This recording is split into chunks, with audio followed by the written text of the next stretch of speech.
दोनों मुद्दे एक दूसरे से जुड़े हुए हैं, या यूं कहें कि एक सिक्के के दो पहलू हैं।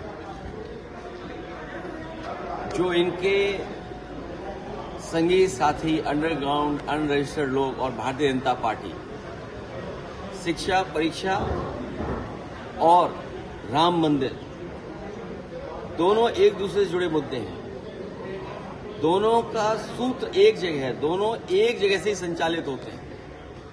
तो इसलिए दोनों मुद्दों पर बहस होनी चाहिए और समय गुजारना, ये बात जो आज कही जा रही है एक हफ्ते पहले भी कही जा सकती थी। एक हफ्ते पहले क्यों नहीं की गई? क्योंकि वो चर्चा ही नहीं करना चाहते। चर्चा के साथ साथ प्रभु राम जी का भी नाम नहीं लेना चाहते।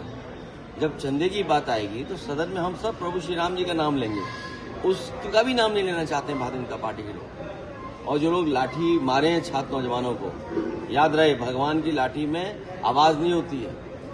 और फिर इनके लिए धर्म धन ही धर्म है सबसे बड़ी चीज। झारखंड में आपको 50 के अंकल का कैसे देखिए ऐसा है उस बहस में हम और आप न उलझे। और जो सीरियस बात है, एक सिक्के के दो पहलू। और जो अंडरग्राउंड लोग हैं अनरजिस्टर्ड लोग हैं वो सोचते हैं कि कहीं न कहीं से तो काम चलता ही रहे। अगर शिक्षा परीक्षा से काम नहीं हो पा रहा है तो अयोध्या से काम चले। वो बात तो आपको हमको पता ही है कि बोरे भर के कहाँ गए थे, कंडों में पैसे निकले थे। और हम लोगों को बदनाम करने के लिए कितनी साजिश की गई।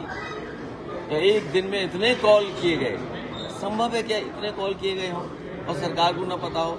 सुनने में आया कि यहाँ जो छात्र नौजवान आए थे नेटवर्क से उनका डेटा इकट्ठा किया जा रहा है। तो भविष्य में सरकार पता नहीं क्या करे। इसलिए दोनों मुद्दे एक दूसरे से जुड़े हुए हैं, या समझिए एक सिक्के के दो पहलू हैं।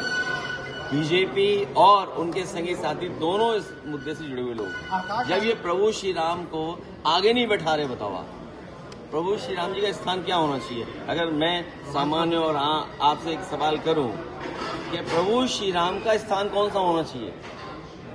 आपने देखा था भगवान हनुमान जी को कैसे उनके साथ व्यवहार हुआ था बीजेपी के कार्यक्रम में। और सुनने में आया कि वो जो भुगतान होता है सम्मान राशि है वो भी भारतीय जनता पार्टी ने नहीं दी। तो इनसे क्या उम्मीद करोगे आप? आकाश आनंद ने आपको अंकल कहा, क्या वो जैन जी आगे पॉलिटिक्स करना चाह रहे हैं? देखिए ये कोई बहस का मुद्दा नहीं है और हमारे संबंध बहुतों से बहुत अच्छे रहे हैं। इसे कुछ मत कहलवाओ तो ही अच्छा। और अच्छा, देश को लड़ाई किससे है? जिसकी सरकार दिल्ली में है, जिसकी सरकार यूपी में है। संघर्ष लड़ाई तो उससे है ना।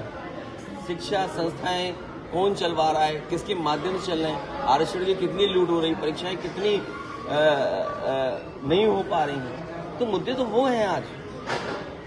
यूपी में गोमूत्र खरीदा मुद्दा अंकल नहीं है।